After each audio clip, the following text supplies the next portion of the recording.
Michigan, the Wolverines have won a national championship.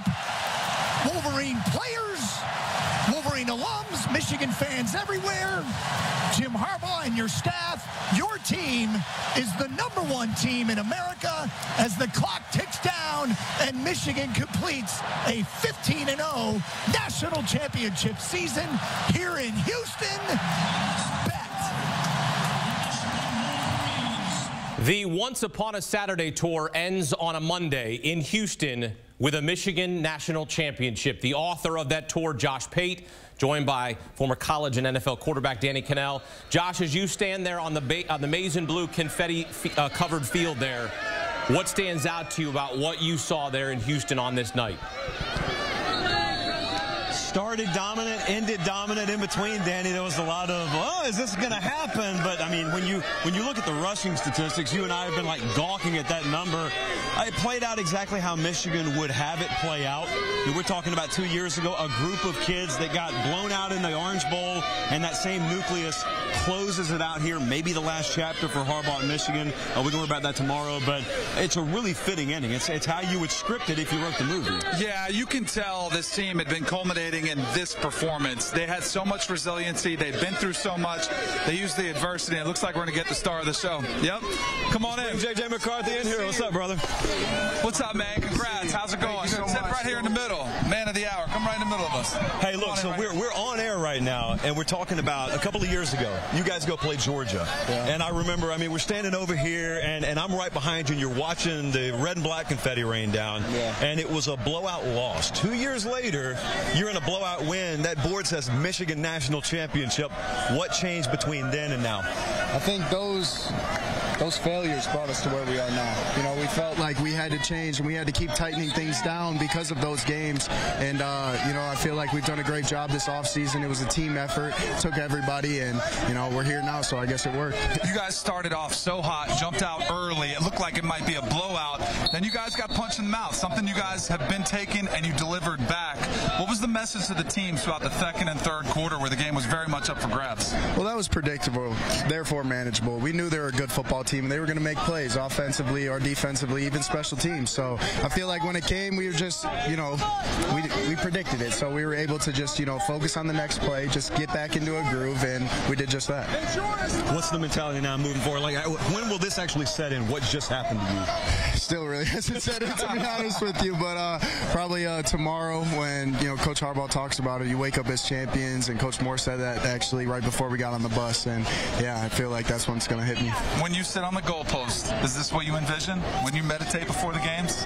No, I just try to be in the present moment. You know, I envision that when right before I go to bed. I envision it right when I wake up, little stuff like that. But yeah, it's just all about being in the present moment when I'm under that field goal post. JJ McCarthy, congratulations. Thank brother. you so much. Appreciate it. Yes, sir. Yes, sir. Go enjoy it with the teammates, man. It's awesome, man. Happy for Thank you, guys. Congrats. Appreciate it. Thank you. All right, now back to you, Hakeem. Josh, Danny, great stuff there. And also shouts to Quinn for making that happen. Shouts to Quinn right there. All right? She hustled. Way to go on that by our field producer, Quinn Snyder. Great job. JJ McCarthy, 27-1, Danny. 27-1 as a starter at Michigan. The lone loss was last season to TCU. He throws the 2 pick sixes. He comes back on a mission, and you alluded to it. What was different for him in this run? You know, I think it's the leadership, and I think the best testament you can pay to a quarterback is he's a winner. Yeah. You know, and like his numbers weren't great tonight, but can you tell on his face? Nope, there's not an ounce of him that would take anything back because now he's a national champion, and that's what he's done. There have been times when they asked him to throw a little bit more. He had 3 touchdowns against Alabama, you know, in the Rose Bowl. Tonight, they didn't need him to be great. They needed him to manage the game and keep everybody's emotions in check and make sure you didn't make the big mistake. And there's a lot of intricacies in the run game where he's got to get him in the right runs and make sure he's, you know, dialing up the right plays. But I think it's really the leadership, the confidence, and, you know, talking about being in the moment, the present moment. Like, those things are so valuable. He really is like having an extension of the coaching staff in the huddle. You know what? That's a microcosm of how this team functioned this year. Whatever you think about the off-the-field stuff, put it to the side for a second and just focus on the fact that there was so much noise that could have torn away, could have fractured, and because this is such a player-led team, it's a lot of guys, like we talked about just a second ago, that were freshmen a couple of years ago and got beat down in the Orange Bowl, came together, kind of took ownership of the team. This wasn't a coach-led team. That's why when Harbaugh stepped away, everything kept rolling. It's a player-led team, and they almost did the inverse. They almost harnessed what would fracture most locker rooms and used it to their advantage, and it culminates in a national championship. Josh, we talked about this at length in terms of this being a legacy game for Jim Harbaugh. Now that it has been attained, now that the national championship has been obtained for the Michigan Wolverines, what does it mean for Jim Harbaugh? It is, I mean, I don't know that you can emphasize enough how important this chapter, maybe it's a final chapter or another chapter, but either way, it's the most important chapter in his legacy as a coach, Danny. I mean, we're talking about Stanford, we're talking about NFL, we're talking about Michigan, because like we talked about before the game, if he left after tonight and they lost a hard-fought battle here, Michigan as a program would be fine. But we would define Jim Harbaugh, the head coach, as a guy who did a really good job, but, you know, got close to the mountaintop, couldn't get it done, got a crack at a national championship, couldn't get it done. And then, in turn, you write it like this instead. And we're talking about this with Ryan Day right now. He got really close last year, couldn't get it done. Jim Harbaugh had gotten close a few times, couldn't get it done. This is a game of inches. The way your legacy is defined as a player and as a coach, sometimes it's a bounce here or a first down there. They get it done tonight, and so now it's all of that. Now it's rebuilding Michigan and national championship winning head coach. And, I mean, that you're taken care of for life. Your kids are taken care of for life when you do that. He's a Michigan legend, and this is one of the most storied, if not the most storied program in all of college football. The winningest program with 1,000-plus wins, and he's helped orchestrate it not only as a player. I mean, that's one thing that kind of separates to me. And when I watch him up there, it does feel like when he references Michigan men or the Michigan family, and he brings up his parents on the stage, and his dad does the, you know, who's got it better than us. And I'm telling you, there were, what, probably 70, 60,000 people in here all simultaneously said, nobody. They've bought into it, and it really is a tight-knit environment. But I think his legacy is cemented as not only a Michigan great, but a college football great and a legend of the game. I think also, Hakeem, one important thing to note is, come what may in the future, what Danny said is accurate. It does not matter at this point if there are sanctions that come down 6 months from now, a year from now. That'll matter for the outside world. For the folks that, you know, are still hanging around in this building right now, and Michigan fans, I don't think they could care less about that. I mean, it is Jim Harbaugh did it, and whatever outsiders want to say at that point is whatever outsiders want to say. But they needed this moment, because you can't erase the footage. Like you don't erase the memory. You can vacate whatever you want to. This is what they needed, and it's why I think they were willing to kind of push all the chips to the middle of the table, because this is the payoff, and it's worth it to them. Josh, Danny, what a season it has been. And look, Danny, I'm not trying to hit a soft spot or a sore spot here. Your school was left out of the college football playoff. Ohio State lost to Michigan again.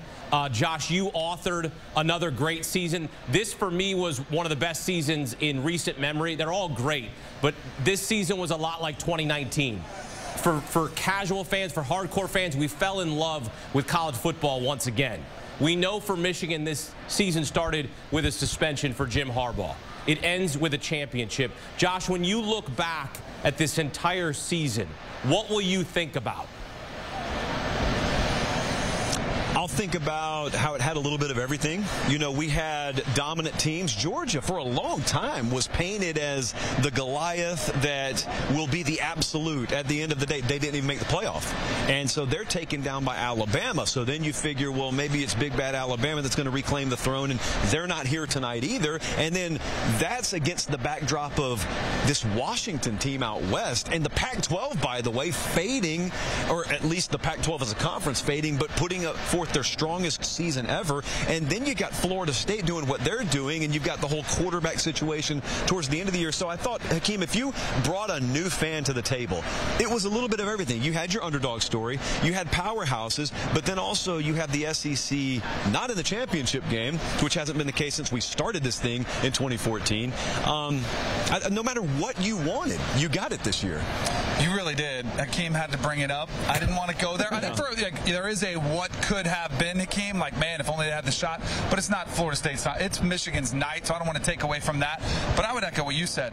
There are so many issues in college football. You know, with the transfer portal, NIL, coaches complaining, some fans even complain, but you cannot deny the interest is up. The ratings bear it out, whether it's your show or a national stage or, you know, just college football fan interest. Everywhere you go, people are talking about the sport. And I think that's the evil genius of the powers that be that did create this system which was going to leave out a team.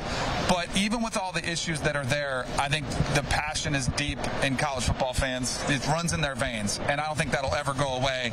And I think this season brought back a lot of fans. I mean, wasn't it fitting, too, that we had a team from the Pac-12 here representing their conference the last year of its existence? Might have been that Cinderella story, that perfect Hollywood ending, but Michigan took it away from them, and isn't it appropriate that they get the title as a team who hadn't had one since 1997. Before that, it was in the 1940s, and yet they've always pegged themselves as a blue blood of college football.